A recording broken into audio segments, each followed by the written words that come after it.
Cek cek. Oke. Kita hari ini mau membahas tentang eh, kenapa sih orang Indonesia itu sangat banyak sekali jadi korban penipuan, ya kan? Eh, Tentu kalian juga tidak asing dengan kalau kalian itu kelahiran tahun 90 pasti tahu dengan namanya Ponari Sweat, ya kan? Ponari bocah kecil yang punya batu klenik alias batu petir yang dimana batu petirnya tuh kalau dicelupkan di air terus air itu diminum segala jenis penyakit bisa sembuh. Nah, di fenomena saat itu Ponari sampai ketiban rezeki nomplok yang dimana rumahnya didatangin ribuan orang dari seluruh Indonesia untuk pergi berobat ke Ponari ya. Bahkan air mandinya Ponari pun juga ditampung sama para netizen pada saat itu yang datang ke sana untuk dianggap ada keberkahannya. Indonesia sebenarnya negara yang punya sumber daya manusia yang sangat miris ya, seperti itu. Saya katakan sangat miris kenapa? Karena mayoritas masyarakat kita itu masih mempercayai hal-hal yang sifatnya seperti itu. Yang kedua, manusia kita itu lebih banyak cenderung tidak mau bekerja keras dan semuanya serba instan. Jadi ketika kalian melihat kasus yang terjadi beberapa tahun lalu yang dimana ada yang menjadi korban robot trading ya kan. Nah, habis itu macam-macam lah seperti itu. Bahkan para korbannya itu notabene-nya bukan tidak berpendidikan teman-teman. Bahkan mereka itu punya pendidikan tinggi bahkan ya, selevel S1 atau SMA seperti itu. Namun tetap banyak juga yang menjadi korban penipuan. Nah, kita kali ini akan membahas segala jenis penipuan ya, seperti itu. Jadi mulai dari pengobatan perdukunan sampai instrumen investasi bodong, masyarakat kita tuh paling senang dibodohi seperti itu. Jadi kalau misalnya kalian itu ngebuat konten-konten yang realistis ya, yang jujur, itu penontonnya sedikit.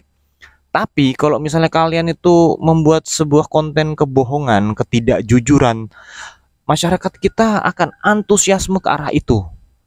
Itulah kualitas masyarakat Indonesia pada umumnya. Terus kemudian ketika pemilihan calon legislatif atau perwakilan kita di parlemen atau perwakilan kita di kepala daerah, itu kenapa yang terpilih itu rata-rata koruptor gitu kan? Terus kenapa yang terpilih rata-rata itu orang yang tidak amanah? Ya karena masyarakat kita tuh lebih senang menyukai hal-hal yang sifatnya itu bohong, kecurangan. Dan ketika para pelaku pejabat, oknum-oknum pejabat ini melakukan tindak pidana korupsi, itu masyarakat kita yang marah seperti itu. Nah, di sini eh, banyak dari kita tidak pernah sadar bahwa segala jenis penipuan yang terjadi di negeri kita tercinta Indonesia ini itu polanya hampir sama. Saya ambil contoh satu yaitu instrumen investasi yang sifatnya Ponzi. Dari dulu kita sudah mengenal beberapa produk-produk ya, saya sebut aja misalnya ya macam CNI, kalian pasti tahu kan. Jadi beberapa produk-produk yang sekarang sudah ditutup perusahaan yang namanya Kinet seperti itu kan. Dan sekarang itu muncul lagi dengan produk yang berbeda, tapi pola rekrutmennya, pola menipunya itu sama seperti itu. Ada yang dia menjual eh apa sih namanya tuh kesehatan, kalung kesehatan. Habis itu ada yang namanya dia jual cermin kesehatan, ya kan? Jadi kalau ada bagian tubuh kita yang sakit disenteri center, terus senternya itu harus melewati cermin itu supaya bagian tubuh itu sehat ya. Logikanya kenapa tidak digantung di atas lampu aja kan? Jadi semua yang terpapar cahaya dari pantulan sinar cermin itu bisa mengenai semua orang dan semua orang sembuh seperti itu. Dan ketika itu disampaikan ya marah dong marketingnya ya kan. Nah, sekarang ini juga muncul lagi nih produk-produk dia sih jualannya produk yang sifatnya itu penghemat BBM seperti itu kan. Ya saya sih nggak mempermasalahkan dia menjual produk penghemat BBM-nya Akan tetapi yang seperti yang kita ketahui bahwa produk itu bukan produk market market fit ya, atau produk-produk yang memang dibutuhkan oleh masyarakat. Bahkan saya pun tidak membutuhkan seperti itu kan. Kan tetapi mereka gencar bergabung. Jadi intinya mereka itu memang jualan produk, tapi yang mereka jual bukan produknya, yaitu sistemnya.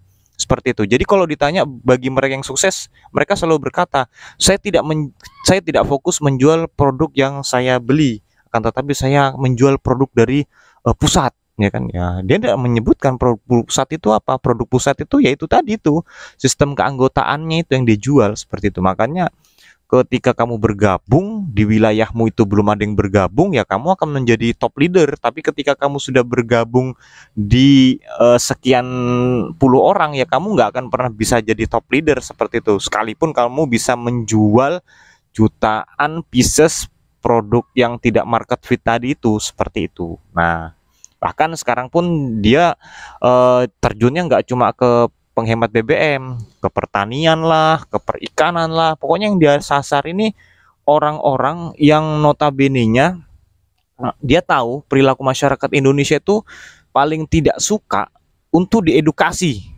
Paling tidak suka. Jadi masyarakat Indonesia tuh lebih suka itu dijanjikan kebohongan-kebohongan, ya kan? Nanti begini, nanti kalau kamu pakai produk ini kamu bisa naik motor dari Sabang sampai Merauke cukup dengan 1 liter. Itu masyarakat kita percaya gitu. Ini sudah buktinya. Itu sudah percaya masyarakat kita. Padahal secara logika jika kita mau kritis sedikit, ini sudah nggak masuk akal seperti itu. Jadi mereka-mereka ini yang melakukan tindak penipuan ini menggunakan skema Ponzi seperti itu. Jadi skemanya piramida ya. Siapa yang pertama dia yang jadi top leader. Jadi sampai habis pun manusia ditawarkan atau diprospek dengan produk-produk mereka, siapa yang paling bawah ya dia nggak akan pernah bisa menggantikan top leadernya, seperti itu. Nah, pola-pola seperti ini pun endingnya juga nanti pun juga akan hancur seperti itu. Dan sudah hampir dari tahun 2000 saya mengikuti produk-produk dari seperti model Ponzi seperti ini ya, endingnya bubar kayak gitu, bubar jalan seperti itu, karena kita tahu sendiri produknya tidak menguntungkan, tidak dibutuhkan masyarakat. Akan tetapi jumlah keagenan atau keanggotaannya saja yang terus bertambah, dan nanti ketika produk keagenan itu sudah bubar karena ada merasa tertipu, sudah merasa begini, akhirnya hilang, nanti muncul lagi dengan pola yang berbeda, nama produk yang berbeda, seperti itu. Jadi seperti itu. Oke teman-teman, terima kasih sudah menonton video ini. Semoga kalian bisa mencurah apa namanya tuh terbuka sedikit. Jadi kalian jangan langsung tergiur ya kalau misalnya ditawari prospek-prospek investasi yang notabene-nya itu nggak jelas, harus sekian juta kamu beli produk, nanti kamu bisa mobil parkir di depan rumahmu dengan mobil Mercy atau mobil apa Jaguar kan. Janji-janjinya nanti bisa beli pesawat pribadi dan sebagainya macamnya, ya saya rasa kalian harus lebih kritis lah dalam hal ini. Oke teman-teman, semoga video ini bermanfaat. Terima kasih. Assalamualaikum warahmatullahi wabarakatuh.